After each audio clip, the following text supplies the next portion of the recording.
Democrat legislation marketed as advancing voting rights has no justification in the events of January 6, Representative Byron Donalds, RFL, said on Monday's edition of the Breitbart Daily News podcast with host Alex Marlow. January 6 has nothing to do with the John Lewis Voting Rights Act, which really is a precursor to federalizing elections, Donalds said. That's what they want to try to do. It has nothing to do with H.R. 1.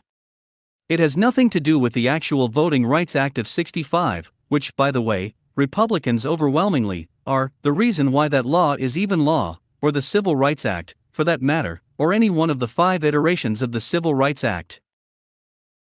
Donalds rejected left-wing and partisan Democrat framing of January 6 as an insurrection. He said, they're using January 6 like they've used everything else to accomplish their agenda. It's not going to be successful. There's no reason to federalize elections in the United States. There was no insurrection. There was no coordination to start a riot. That's very clear from some of the initial findings of the FBI that have been released.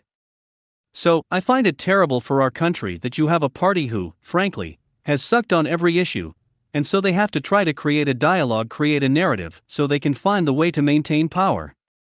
That's really as cynical as it is, and it sucks to see for the nation, but that's what the Democrat Party is.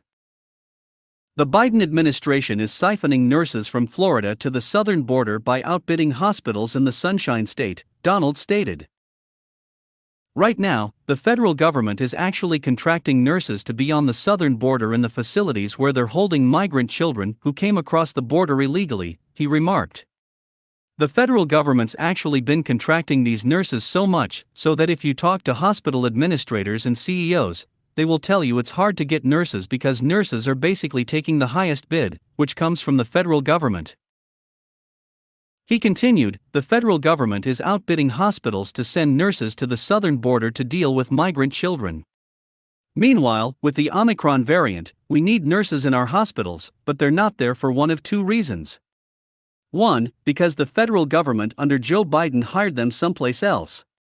Or number 2, under the federal government, Joe Biden put in a mandate requiring they be fired if they didn't get vaccinated. This is completely absurd policy, he concluded, and people are having to deal with this on the front line, so much so they're having to bring in the National Guard, or keep staff in the hospitals who are positive for COVID, but keep them working because they're vaccinated. This is stupid. The representative from Florida said he would not support the Journalism Competition and Preservation Act if the bill advantages legacy media over grassroots journalism.